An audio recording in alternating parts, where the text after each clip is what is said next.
Everybody knows what a controller is. It's what connects the player to the game. The same way LeBron James Hennessy brings me to my car. The relationship between a controller and the game you play it with is a very interesting one.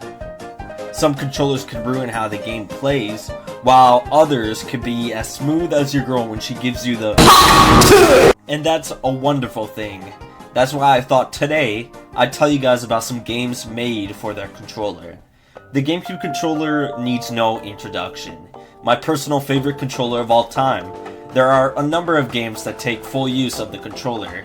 Continuing the tradition of the N64, the GameCube controller features an octagon shape that acts as a limiter for how far the analog stick could reach, and it allows you to control your character very precisely. And there is no game that requires more precision than Super Mario Sunshine. This game feels like it was made for this controller. Mario feels so snappy, and it makes controlling him feel so satisfying.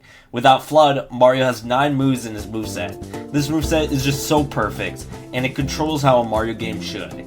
It is easily the best controls for a Mario game I've ever seen, other than the inverted camera, which a lot of people dislike, but I could never understand why. I guess there is like a barrier of entry, like you have to get used to the inverted controls before you start fully enjoying the game, but I don't know. Another game that's great on the GameCube controller is Super Smash Bros. Melee. Like Sunshine, this game feels incredibly responsive, and this is the only controller you're supposed to play Smash on. If you're competitive, that is. The game introduced side smashes where you could do a smash attack frontwards or backwards, making use of the C-Stick. The C-Stick also allows you to do uncharged smash attacks and every aerial except for the neutral aerial. Out of every game in this list, this game is the most complex to master, as there's plenty of skill involved in learning all the tricks. Next is the PlayStation 4/5 controller. I group them here together because I'm yet to have ever touched a PS5, let alone the controller. I have never seen a PS5 in person, at least outside of the box. Anyway, this is one of the most standard controllers out there, but my favorite out of them. You have your analog triggers, good thumbstick placement, and overall a better feel compared to the Xbox controllers. A game perfect for the PlayStation 4 controller is Grand Theft Auto 5. This game just feels good. Countless hours of my life have been dedicated to this game, and I wouldn't want to play it with any other controller. GTA 5 gives you the sense of freedom the second you start walking in the game. I can't explain it, but if you enable VSync, it makes the game feel more cinematic, thus making it a blast to control with the PlayStation controller. From the get-go, even walking is fun. The driving is the best in the Grand Theft Auto series because of how easy and fluid it is. You can be as precise as you want with your driving too, thanks to the PS4's analog triggers. It almost feels like you're driving in real life.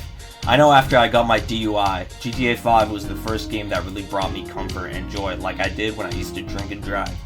I feel like I have my own driving style in GTA. Personally, I'm more of an impatient driver when it comes to these games and in real life as well. Another game that is great for this controller is Metal Gear Solid 2 and 3. Something about Metal Gear Solid 2 is infinitely more satisfying than 3. I think this is the most traditional Metal Gear game I've ever played. I just love crawling around as Snake or Raiden, as well as peeking around corners. This game has excellent stealth mechanics. Next is literally any Yakuza game. From the Yakuza 5 engine to the Dragon engine, each game is satisfying in their own ways. I personally prefer how snappy the older games are, but the Dragon engine has that effect like GTA 5 where even walking feels fun. The Dragon engine games control so fluidly and the animations are so cinematic that you forget you're playing a game. Like, it's insane how you're controlling something that is so fluid. I just love how these games control. I've grown very accustomed to them and is my preferred way to control.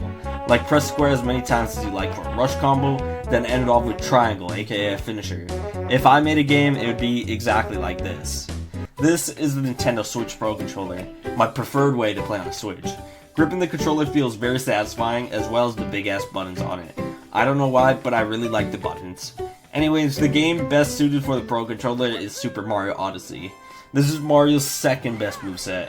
There are many more moves that Mario could pull off thanks to the addition of Cappy. Mario just feels so fluid in this game. Less snappy than Sunshine, but much more fluid. This game is a blast to play even with regular joycons, but I just prefer the Pro controller. I feel like the H3 rumble of the Switch makes this moveset more satisfying in ways that aren't for Sunshine. Moving on, we got the regular Nintendo Switch Joy-Cons. I was never a fan of these, but the fact that they were utilized so well in Switch games makes it one of the most satisfying controllers on this list. Super Mario Party is the perfect example.